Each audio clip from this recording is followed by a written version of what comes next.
Hey folks, Eric the Old Jarhead here. I wanted to talk a little bit about what a site walk is and why we as mobile sawyers or portable sawyers conduct site walks, and why you should if you're not.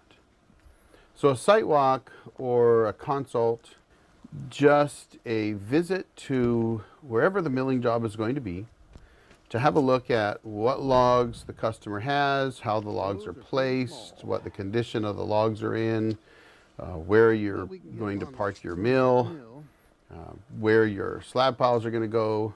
And it's an opportunity for you both to meet with the customer and take a look at what the customer has, to ask them what they want done with it, you know, what kind of lumber they're looking for. Are they looking for slabs? Are they looking for nominal, true dimension, 2x4s, 2x6s, that sort of thing?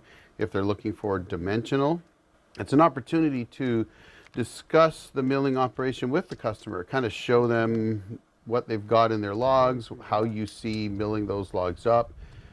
Maybe they've got some stress, hooks in the logs, those kind of things that maybe need to get either milled out or cut out. Could be, you know, an opportunity to kind of give them some advice on how to prepare the logs. Maybe they've got hooks or branches still and they need to cut those out down close to the bark. All that kind of stuff. It's an opportunity to really kind of give them a good idea of not only what they have, but where you might mill what they have. So a lot of times I've gone out to customer sites and they've got a tree down, they've got logs laid out here and there, and they've never had a mobile mill come to them. Many of my customers have never had a mill come out and do work for them like that. And so this is an opportunity for you to really take a look at what they have, how it's placed, to advise them how to build a log deck, you know, advise them on just things that they might not have thought of. For example, a lot of times fallers will go out and they'll cut logs for a logging truck load. They might be 16.5 feet long. They could be longer. And if the customer doesn't want 16-foot lumber, it's an opportunity for you to talk to them about maybe cutting those logs down. Maybe they've got 16.5-foot logs.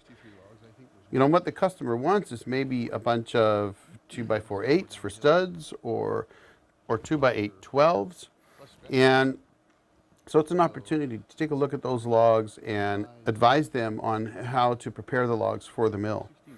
Some things that customers may not have thought of, like putting anchor seal on the end of the logs, end sealing the logs to prevent end checking.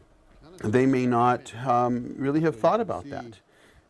You know, they might have their logs in multiple locations, and if they don't have heavy equipment to move their logs when the mill is there, it's going to be very difficult to get the logs to the mill.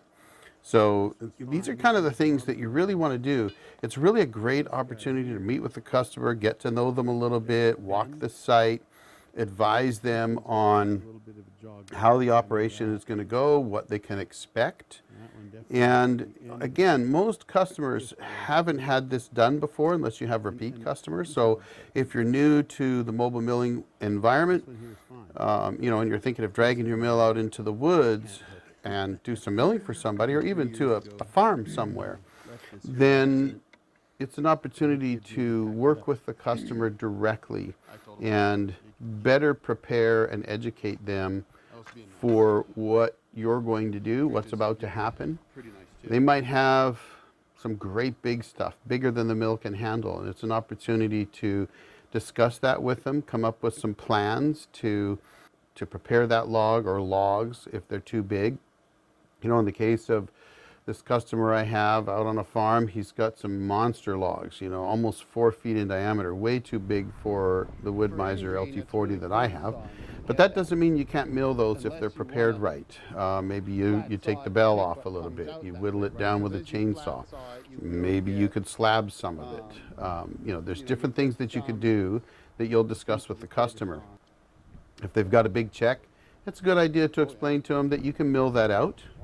You just have to be able to look at that log and get it prepared and load it up on the mill to do that. And they don't understand that most of the time. So it's a good opportunity to really discuss that with them, give them some ideas on how to approach preparing those logs for you to come out. So I think ultimately, site walks are one of the best tools that a mobile sawyer has to not just prepare the customer and educate the customer, but to meet with the customer and to help set expectations on what you can provide and what you can do for them.